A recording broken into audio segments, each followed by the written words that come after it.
Bismillahirrahmanirrahim. Assalamualaikum warahmatullahi wabarakatuh. Alhamdulillah, pada kali ini kita akan lanjutkan pembahasan daripada dinamika atmosfer yang masih berkaitan dengan gelombang-gelombang di atmosfer. Pada kali ini kita akan membahas tentang quasi-biennial oscillation, ya. Kita membahas secara singkat, nanti ada tugas dan itu bisa dilihat pada iLearn. Jadi quasi-biennial oscillation, apa yang dimaksud dengan QBO atau quasi-biennial oscillation? QBO ini merupakan osilasi atmosfer yang terjadi pada lapisan stratosfer, ya. Jadi ini terjadi pada lapisan stratosfer dengan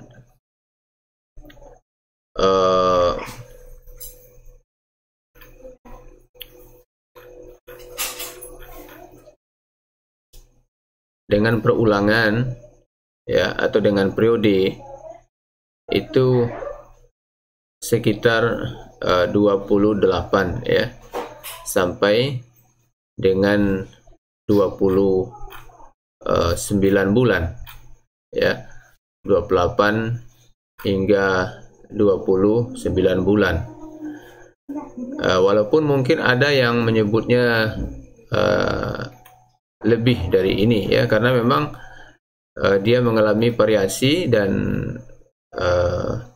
bisa saja lebih dan bisa saja kurang.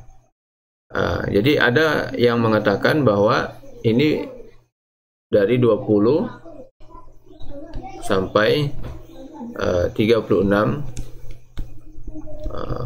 bulan, ya, 20 sampai 36 bulan. Tapi kalau dirata-ratakan itu bisa sekitar 28 sampai 29 bulan. Osilasi ini itu ditandai dengan adanya pergerakan angin, ya, adanya pergerakan angin atau massa udara ke arah timur, ya, ke arah timur dalam 1 tahun dan ke arah barat pada tahun berikutnya, ya. Jadi ada pergerakan angin zonal, ya, angin zonal, angin barat timur, ya, ke arah timur 1 tahun, kemudian ke arah barat 1 tahun, ya. Kalau kita lihat, ini adalah plot angin zonal, ya, di ekuator. Ini adalah ketinggian, kemudian ini adalah tahun. Maka kita bisa lihat ada pergerakan, ya, angin ke arah timur 1 tahun, kemudian ke arah barat 1 tahun, ya. Jadi dan ini terjadi secara berulang, sehingga pergerakan secara berulang ini yang disebut dia dengan osilasi dalam hal ini. Jadi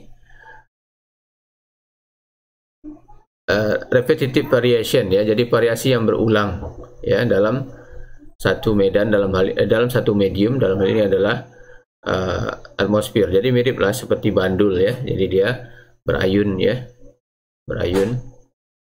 Jadi oleh karena itu QBO dikenal sebagai osilasi pada lapisan stratosfer semi 2 tahunan, ya, semi 2 tahunan, sehingga dia dikatakan quasi biennial, ya. Jadi bagaimana kita mengetahui karakteristik daripada QBO ini? Itu bisa diketahui, ya, bisa diketahui dengan menganalisa data time series angin zonal pada lapisan stratosfer, ya, pada lapisan stratosfer antara kira-kira pada ketinggian 30, ya, 30 sampai 50 milibar. Ini akan terlihat dengan jelas osilasinya. Oke. Lalu penemuan daripada QBO. Jadi sebetulnya penemuan daripada QBO ini sudah lama ya, penemuannya sudah lama. Jadi penemuan QBO ini berawal dari adanya variasi gerakan angin stratosfer di atas ekuator, bermula dari erupsi Gunung Krakatau. Jadi kalau kita baca sejarah QBO ini ya, penemuan QBO ini sudah ada sejak tahun 1883, di mana pada saat itu terjadi erupsi Gunung Krakatau. Erupsi ini melontarkan debu ya hingga ke lapisan stratosfer ya, dan terbawah sepanjang ekuator dan mengelilingi bumi selama 13 hari menuju arah barat ya. Hal ini yang mendorong ilmuwan untuk percaya bahwa ada tiupan angin stratosfer di atas ekuator dengan arah menuju barat ya, arah menuju barat, atau yang kita sebut dia dengan timuran ya, easterly ya, easterly wind. Easterly artinya adalah westward propagation ya, westward propagating wind ya. Jadi angin timuran yaitu atau angin yang menuju ke barat. Angin lapisan udara atas ini dikenal dengan angin timuran Krakatau atau easterly, Krakatau easterlies ya. Namun pada tahun 1908 ya, kira-kira pada tahun itu seorang ilmuwan Berson dia meluncurkan balon sounding ya. Jadi dia meluncurkan balon sounding di atas Danau Victoria di Afrika, dan ia menemukan adanya pergerakan angin dari barat. Jadi angin menuju timur ya, dari barat menuju timur ya, dari barat menuju timur, bukan menuju barat. Jadi kebalikan dari apa yang diamati ketika terjadinya Krakatau ya. Ketika terjadi Krakatau, orang melihat ada angin di lapisan stratosfer atas di lapisan stratosfer itu menuju barat atau timuran. Tapi tahun 1908 Benson menemukan dari balonnya bahwa ada angin dari barat menuju timur. Jadi kebalikan dari yang didapatkan pada saat Krakatau. Angin ini dikenal dengan angin Berson westerly. Hasil observasi ini seakan-akan berlawanan ya, dan barulah dipecahkan melalui serangkaian penelitian oleh Reid ya, dan Ebdon tahun 61 ya, yang menunjukkan bahwa kedua penelitian itu, baik itu pada saat Krakatau maupun pada saat Berson melakukan peluncuran balon, itu keduanya adalah benar. Ya, memang ada saatnya angin itu menuju ke barat, memang, dan ada saatnya angin itu menuju ke timur. Ya, jadi Reid dan Berson ini yang memecahkan masalah ini, yang menunjukkan bahwa angin di atas ekuator itu mengalami osilasi arah. Ya, jadi arahnya mengalami osilasi, diindikasikan oleh adanya proses bolak-balik timur barat ya dari angin stratosfer yang merambat vertikal ya, jadi seperti ini kan yang merambat vertikal ya, yang merambat vertikal dalam sebuah periode waktu yang berbeda-beda ya. Tadi ada yang mengatakan 20 sampai 36, ada yang mungkin menyatakan 28 sampai 29 rata-ratanya. Kemudian ada juga yang mengatakan 26 sampai 28 bulan ya. Karena memang ini dia bervariasi. Nah, ini dipecahkan oleh Reid dan Ebdon. Ya. Jadi Itu sejarahnya, ya, sejarah daripada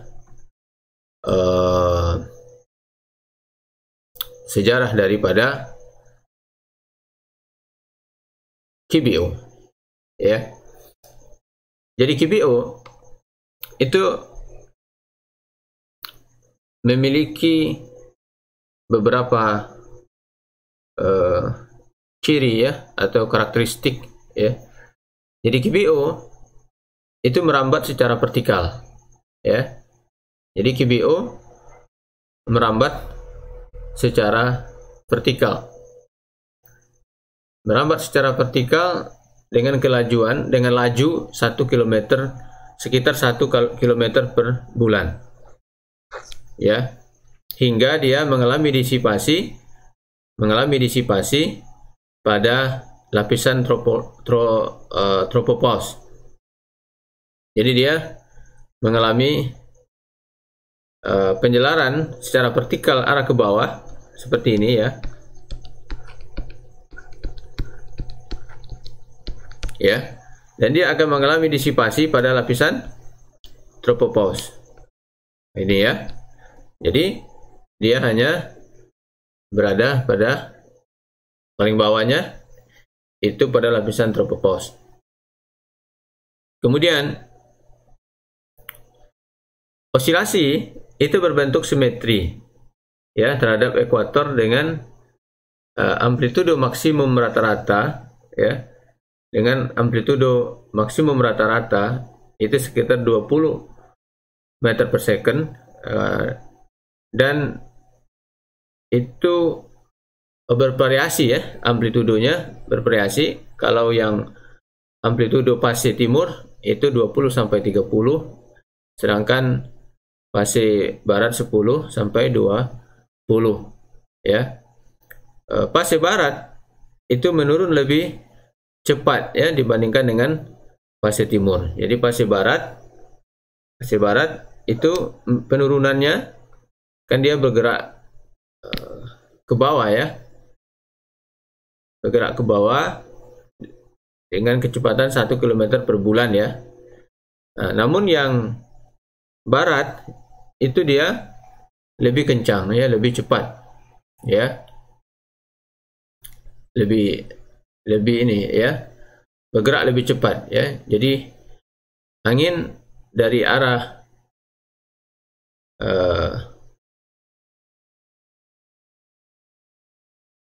ya. Jadi dia lebih cepat.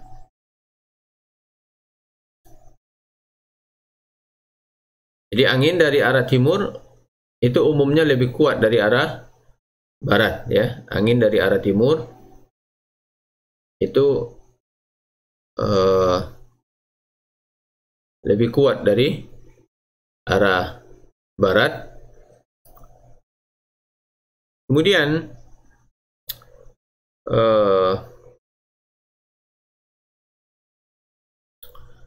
fasenya koheren,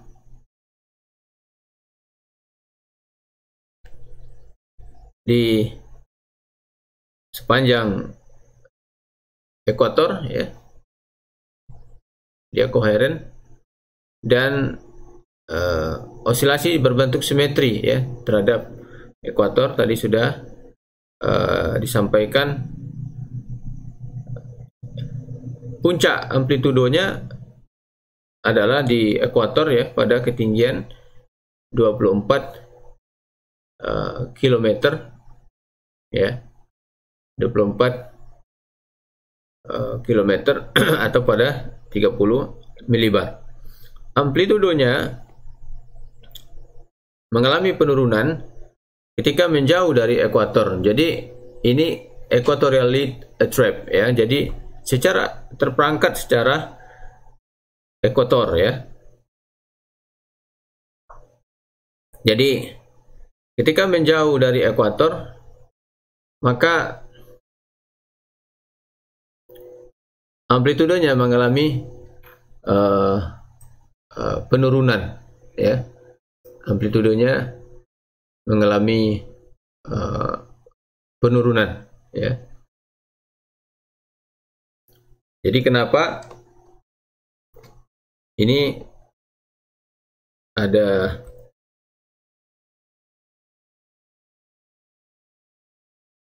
jadi kalau kita perhatikan QBO ini hanya teramati pada kawasan ekuator ya, pada kawasan ekuator.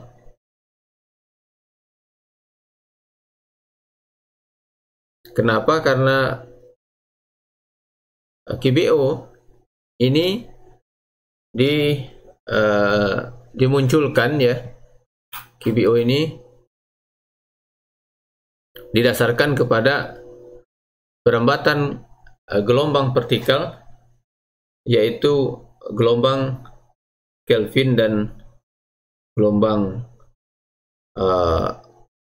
Rossby ya, gelombang Kelvin dan gelombang Rossby yang terbentuk pada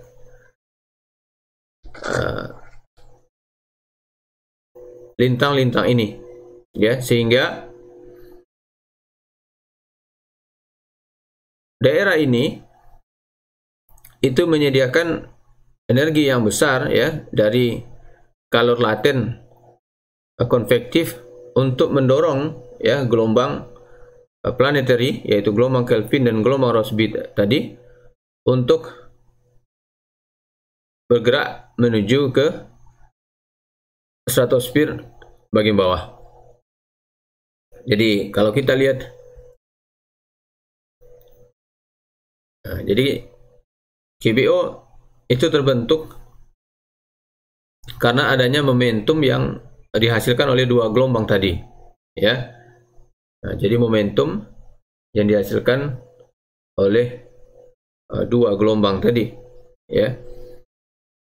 Jadi untuk terbentuknya QBO dibutuhkan energi yang tinggi ya. Jadi konvektif berskala besar yang digunakan sebagai gaya pendorong daripada kedua gelombang atmosfer tersebut. Jadi oleh karena itu QBO hanya terjadi di daerah sekitar ekuator, karena gelombang Kelvin dan gelombang Rossby hanya akan terbentuk secara kuat di daerah konveksi tinggi, yaitu pada 12 lintang tadi ya. Jadi karena ekuator ini menyediakan energi yang cukup besar untuk membangkitkan kedua gelombang ini hingga ke lapisan stratosfer ya, maka QBO itu terjadi pada kawasan ekuator ya. Ya bukan berarti di daerah-daerah lain tidak ada konvektif ya, proses konveksi ada juga ya, bahkan di daerah-daerah seperti yang kita kenal dengan front ya, daerah perbatasan antara dua massa udara, itu juga bisa, tetapi itu jumlah energi tidak sebesar yang dihasilkan oleh konveksi yang terjadi pada daerah-daerah ekuator ya, sehingga tidak cukup kuat untuk mengangkat gelombang atmosfer ini pada lapisan atas atau lapisan stratosfer ya, untuk menghasilkan osilasi yang kita sebut dia dengan QBO ya.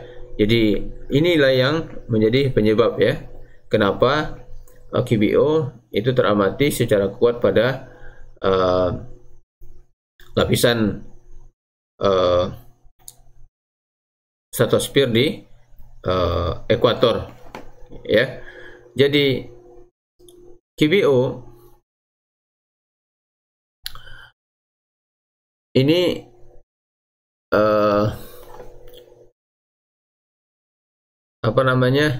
terbentuk oleh adanya penjelaran secara vertikal ya daripada gelombang atmosfer yang ada di ekuator. Jadi mereka merambat secara vertikal hingga mereka mencapai sebuah lapisan kritis ya, lapisan kritis ya. Dan lapisan kritis ini yaitu lapisan di mana gelombang akan mengalami peredaman, ya, kemudian mereka akan menghilang atau disipasi, ya. Lapisan kritis ini bergantung kepada tipe-tipe daripada gelombang, ya. Jadi ini contohnya, jadi ada gelombang inersia, gravity, Kelvin, ya. Jadi arah penjelaran gelombang itu arah timur, ya. Kemudian aliran gelombang yang dapat merambat secara vertikal, ini arah alirannya arah barat, ya. Kemudian lapisan kritis, kemudian momentumnya. Nah, jadi gelombang yang teredam ini mereka akan mendeposit, ya, momentum penjalanan mereka kepada mean flow, ya, kepada aliran rata-ratanya, dan mempercepat aliran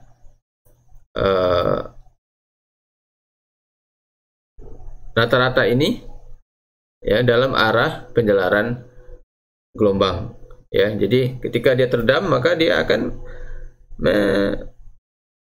memberikan atau mendepozitkan gitu, ya, momentum penjelarannya kepada mean flow, ya, pada mean flow-nya atau aliran rata-ratanya, dan mempercepatnya, gitu, ya. Oke, sekarang kita lihat sedikit tentang bagaimana proses terjadinya atau terbentuknya QBO, ya, teori tentang terbentuknya QBO ini. Holton dan Lindzen, ya, adalah dua ilmuwan yang sangat terkenal, ya, di dalam dunia atmosfer. Adalah orang yang pertama kali mengusulkan tentang model QBO yang didasarkan pada perambatan gelombang vertikal, ya, gelombang Kelvin dan gelombang Rossby. Jadi pada awalnya osilasi perambatan gelombang vertikal ini diduga sebagai efek daripada semi-annual oscillation atau SAO, ya, pada awalnya semi-annual oscillation atau SAO pada lapisan atas stratosfer yang memegang peranan penting dalam proses QBO. Namun ternyata dugaan ini tidak tepat atau tidak begitu tepat, ya. Efek ini merupakan karakter dari QBO. Ya, jadi bukan proses daripada terbentuknya QBO, tapi karakter daripada QBO. Selain itu, walaupun demikian, ya, Holton dan Lindzen itu mampu menunjukkan bahwa meskipun SAO adalah fenomena yang penting, namun SAO tidak berperan sama sekali dalam proses pembentukan QBO, ya. Mekanisme ini kemudian, dan itu yang populer hari ini, yaitu lebih jauh dijelaskan oleh Plum, ya, oleh Plum tahun 77, ya, sekitar tahun 77. Dalam teorinya ia menunjukkan bahwa jika percepatan maksimum osilasi angin pada QBO terjadi di bawah kecepatan maksimum fase gelombang pembangkitnya, maka akan menyebabkan percepatan maksimum angin QBO bergerak atau merambat ke bawah, ya, relatif terhadap waktu. Kemudian apalagi kelebihan daripada Plum ini? Plum juga mengembangkan model simulasi QBO dengan menggunakan dua gelombang gravitasi, ya, dua gelombang gravitasi dengan dengan flux dan kecepatan fase yang berlawanan, ya. Jadi teori pembentukan daripada QBO ini itu yang secara luas ya, yang dipahami secara luas dan diterima secara luas itu adalah model yang dikemukakan oleh Plum ya. Jadi pada lapisan stratosfer pengaruh signifikan dari perlambatan vertikal gelombang Kelvin dan gelombang gravitasi Rossby itu sangat besar. Jadi kedua gelombang ini bergerak lebih cepat pada lapisan ini dan merupakan faktor yang sangat penting untuk kesetimbangan momentum pada atmosfer tengah ekuator. Gelombang Kelvin menentukan aliran angin barat. Ya, gelombang Kelvin menentukan aliran angin barat atau angin yang mengerak dari barat ke timur, dan gelombang Rossby menentukan angin timur, angin yang bergerak dari timur ke barat, gitu ya. Secara skala, gelombang Kelvin seperti yang sudah kita jelaskan pada pertemuan sebelumnya, ini bisa mencapai 1.300-1.700 km ya, secara skala meridional. Gelombang gelombang Rossby itu bisa mencapai 1.000-1.500 km. Kedua gelombang ini akan memberikan momentum untuk terbentuknya QBO.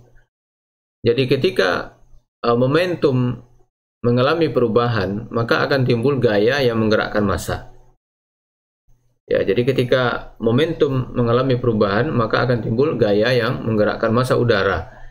Ini kan hukum Newton dan teorema impuls momentum. Jadi secara garis besar, kedua gelombang ini berfungsi sebagai gaya yang menggerakkan massa udara.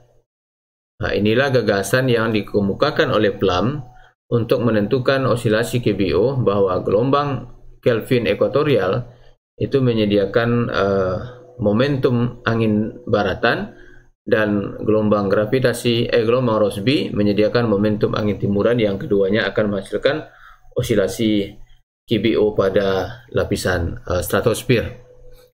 Sekarang kita coba lihat, gitu ya. Nah, kita coba lihat. Jadi proses pembentukan ini dibagi menjadi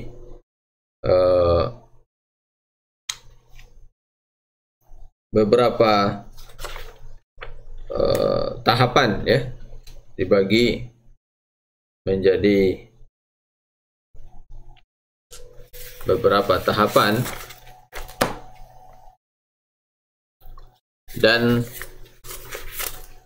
kita coba lihat ya. Ini lebih enak memulainya dari sini sebetulnya.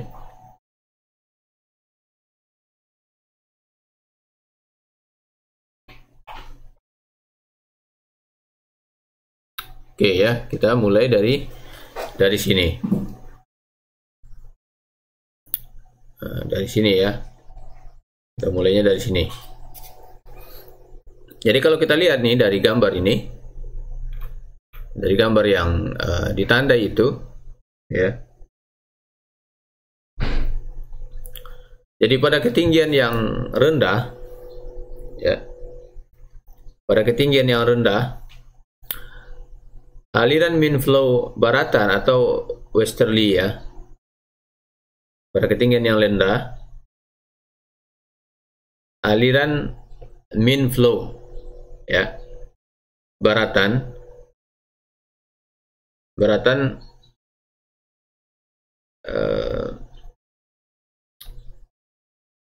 tadi sudah disebutkan ya, yang baratan ini di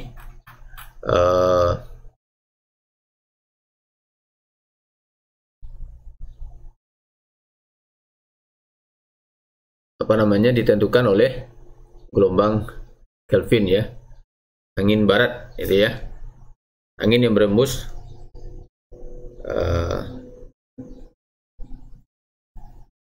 dari barat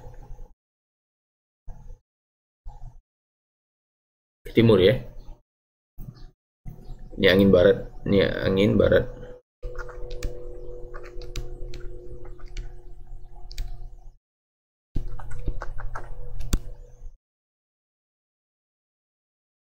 Angin timur, angin yang mengarah ke barat. Angin timur ya, ini angin barat. Oke. Oke, jadi kalau kita lihat pada ketinggian yang rendah, mean flow baratan ya, aliran rata-rata baratan itu menghalangi ya, menghalangi perambatan gelombang Kelvin ke level yang lebih tinggi. Jadi kalau kita lihat ini ya, aliran ini menghalangi gelombang Kelvin yang warna ini, yang warna merah, untuk bisa bergerak ke atas ya, untuk bisa bergerak ke atas. Jadi angin baratan menghalangi perambatan gelombang Kelvin ke level yang lebih tinggi, sedangkan gelombang mixed Rossby gravity itu masih dapat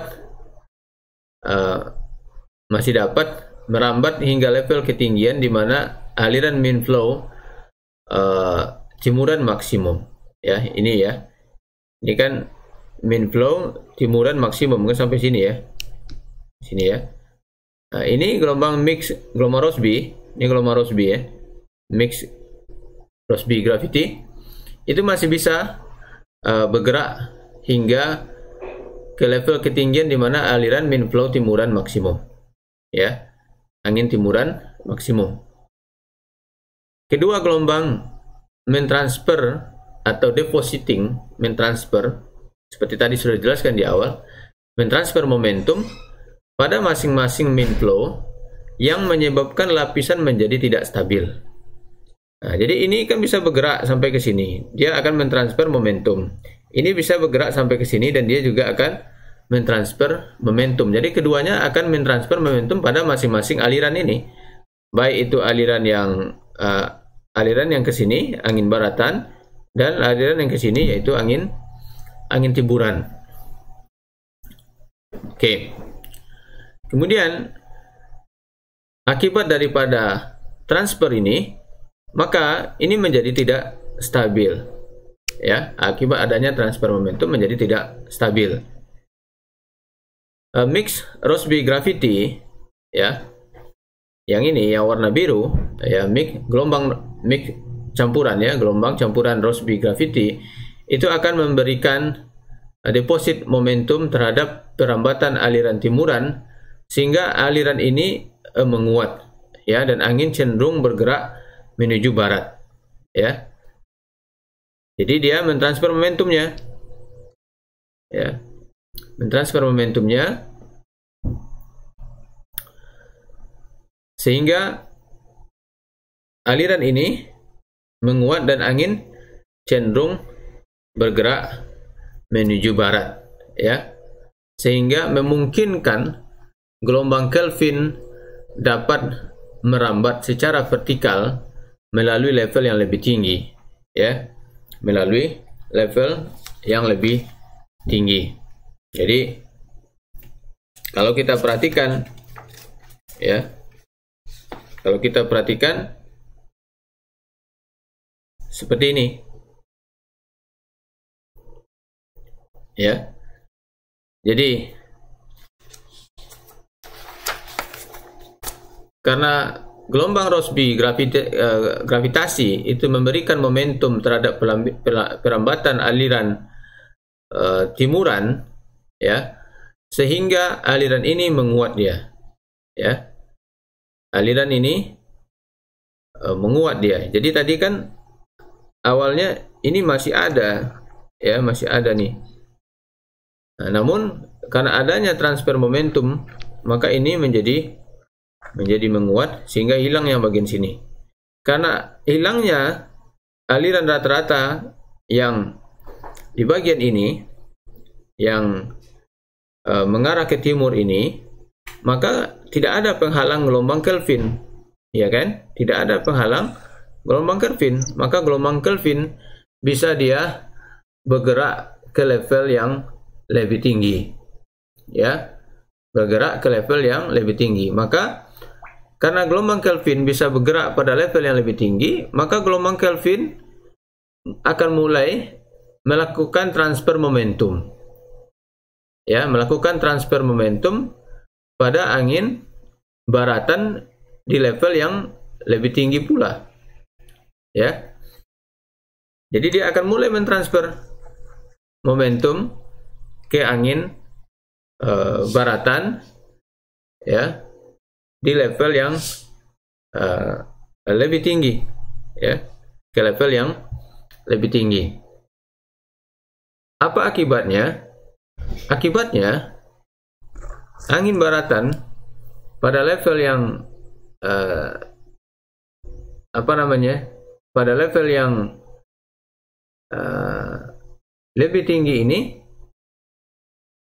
dia akan mengalami penguatan. Ya, jadi ketika momentum yang didepositkan, yang ditransfer semakin bertambah besar, maka lapisan ini akan mengalami ekspansi, ya, akan mengalami ekspansi, dan angin timuran dipaksa, ya, dipaksa dapat juga bergerak pada level yang lebih rendah. Nah, jadi di sininya tadi kan seperti ini, cuman karena ada transfer momentum, ini akan begini, ya, angin ini akan menguat. Nah, sehingga apa yang akan terjadi? Ya, apa yang akan terjadi? Lapisan itu mengalami ekspansi dan angin timuran dipaksa dapat juga bergerak pada level yang lebih rendah. Ya, seperti ini, ya. Oke. Ketika transfer momentum gelombang Kelvin terus, ya, berlangsung, ya, transfer gelombang Kelvin terus berlangsung, maka massa udara akan cenderung bergerak menuju timur. Hal ini merupakan fase kebalikan daripada siklus KBO, ya, siklus KBO. Jadi kalau terus, ya, jadi kalau berlangsung terus menerus transfer momentumnya, maka ini akan menguat dan ini akan hilang yang ini, ya. Dan ini merupakan fase kebalikan. Kalau itu terjadi, maka terjadi fase kebalikannya. Nah, sekarang, ya, ini kan kalau terus menerus ditransfer momentumnya, maka nanti hanya akan ada ini. Di sini tidak ada. Maka ini adalah fase kebalikan daripada siklus KBO. Jadi gelombang mix Rossby akan dapat bergerak menuju lapisan yang lebih tinggi dan siap untuk menyediakan momentum untuk siklus KBO selanjutnya. Jadi sekarang ini yang bisa bergerak lebih tinggi.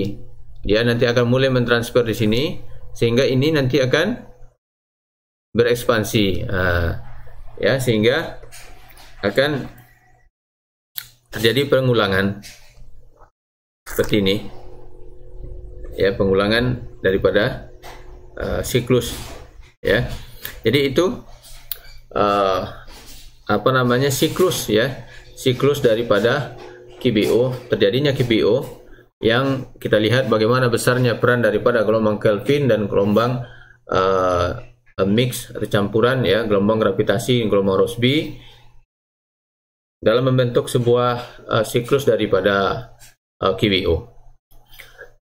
Kemudian kenapa KBO ini penting, ya?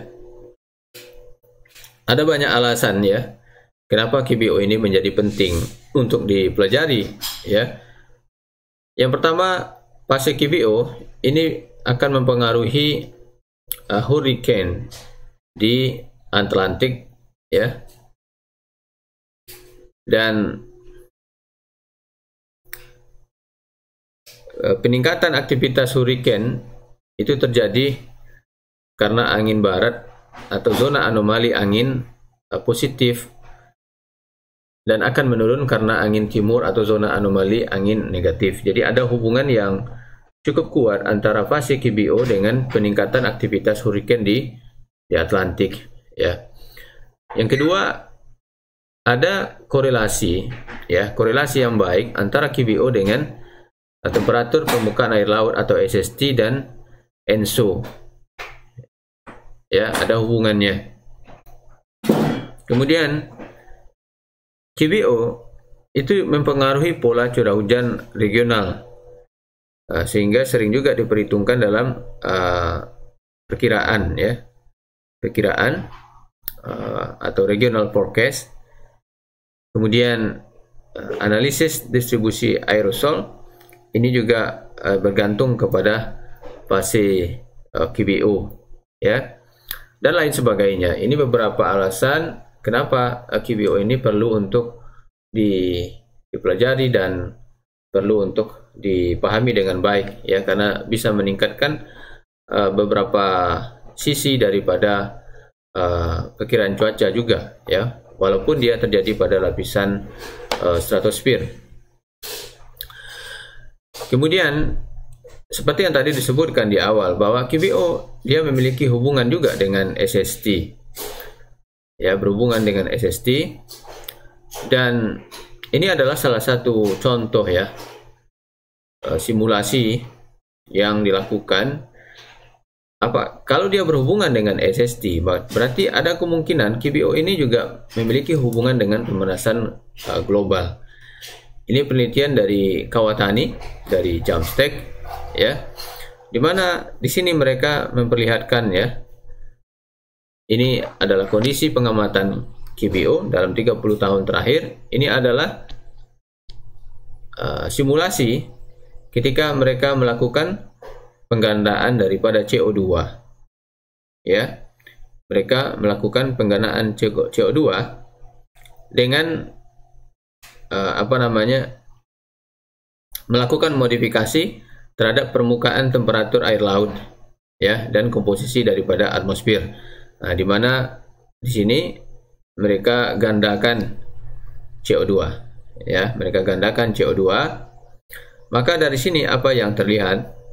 Yang terlihat adalah pemanasan global itu semestinya menyebabkan adanya pelemahan daripada QBO. Jadi dengan periode yang lebih panjang dan lebih tidak beraturan, ya. Jadi kalau kita lihat, ini kan sangat beraturan, ya, sangat beraturan. Lalu dengan adanya pemanasan global itu kita bisa melihat, ya, mereka kurang beraturan, ya. Nah, ini contoh bahwa QBO itu pemanasan global, ya, mungkin akan mempengaruhi daripada karakteristik daripada QBO. Ini penelitian dari Kawatani. Kemudian QBO juga tidak QBO juga teramati pada lapisan teramati juga pada penyusun atmosfer yang lain, termasuk ozon, ya, termasuk ozon, temperatur dan lain sebagainya. Ini juga teramati. Jadi ini adalah contoh dari pengamatan ozon yang menunjukkan adanya osilasi, ya, pada ketinggian 30 milibar dan 50 milibar, ya, 50 milibar. Jadi seperti yang tadi disebutkan bahwa QBO adalah sebuah osilasi, ya, angin barat timur pada stratosfer ekuator atau tropis. Jadi QBO mempengaruhi, efek QBO terjadi di seluruh tropis, ya, di seluruh tropis, dan itu paling sering itu diperlihatkan sebagai perubahan angin pada lapisan pada arah angin zonal stratosfer di Singapura, ya, sehingga kalau kita baca tentang penelitian tentang QBO banyak mengambil data dari Singapura, gitu, ya, Singapura. Oke, lalu berkaitan dengan dengan ozon, ya. Jadi QBO itu bisa juga mewakili ya sebuah variabilitas daripada ozon. Ya, seperti yang kita lihat dari gambar ini. Jadi angin zonal ekuator ya itu akan akan mengontrol ya, baik itu transport daripada ozon maupun fotokemistri ya, fotokemistri. Jadi proses fotokemistri yang terjadi. Jadi dia mengontrol transportnya, kemudian juga proses fotokemistri yang terjadi di bawah 30 km di tropis ya. Ozon ya kebanyakan itu di bawah kontrol dinamis ya. Dengan demikian dipengaruhi oleh KBO ya, dipengaruhi oleh sirkulasi yang diinduksi oleh KBO ya. Sedangkan di atas itu ya, di atas 30 kilo ozon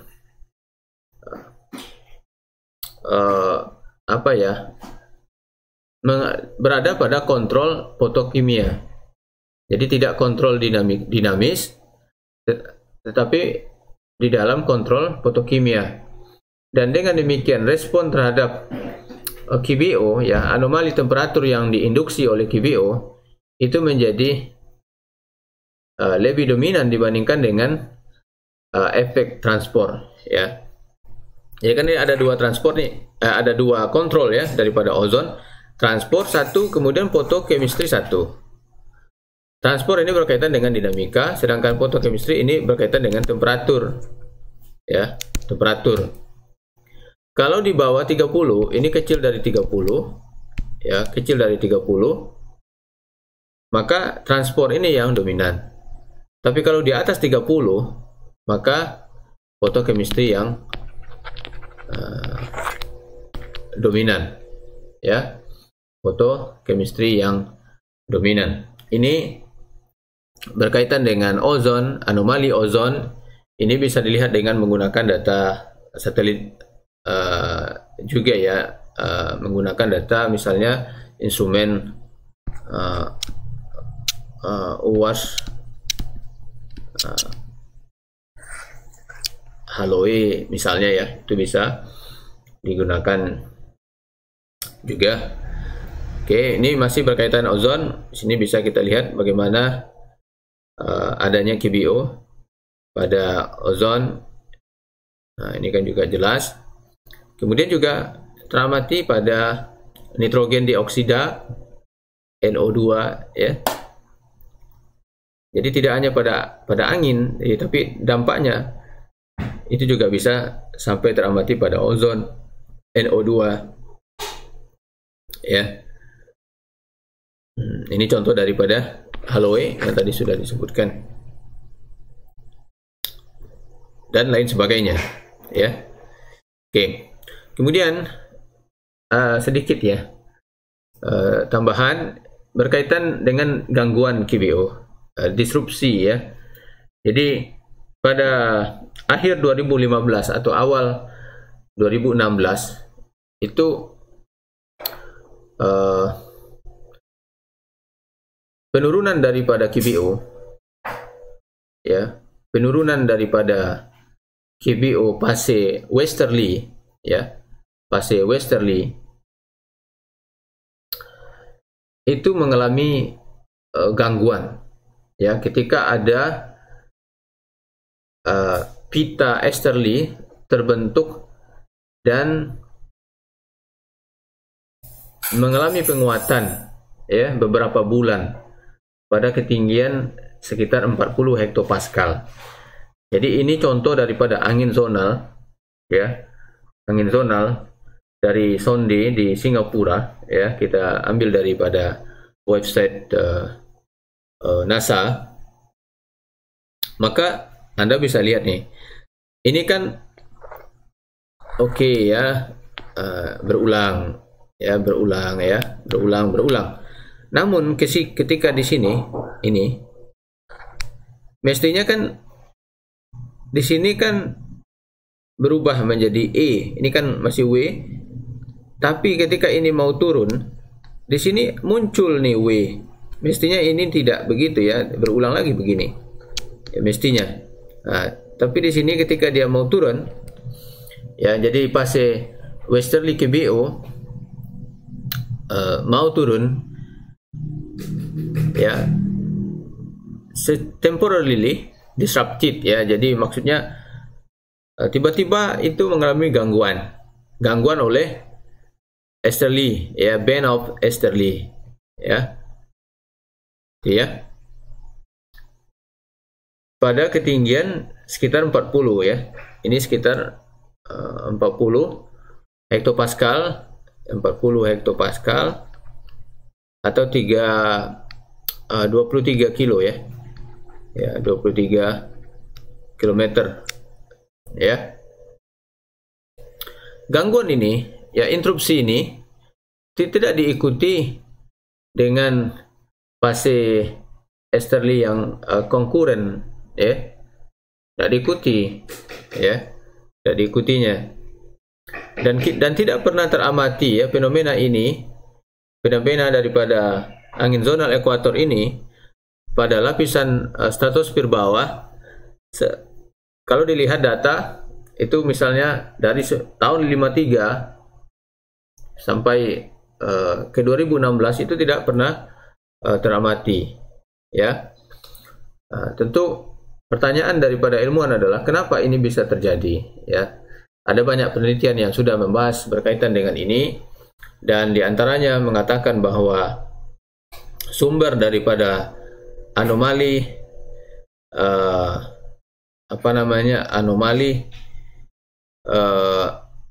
percepatan easterly ini adalah flux momentum dari gelombang planetary ekstratropis ya, ekstratropis, dan impact ya, pengaruh daripada gelombang ini terhadap QBO itu sebetulnya sudah pernah dipelajari sebelumnya tahun 97 ya oleh Sullivan misalnya dan beberapa ilmuwan lain gitu ya. Walaupun gayanya atau forcingnya itu typically ya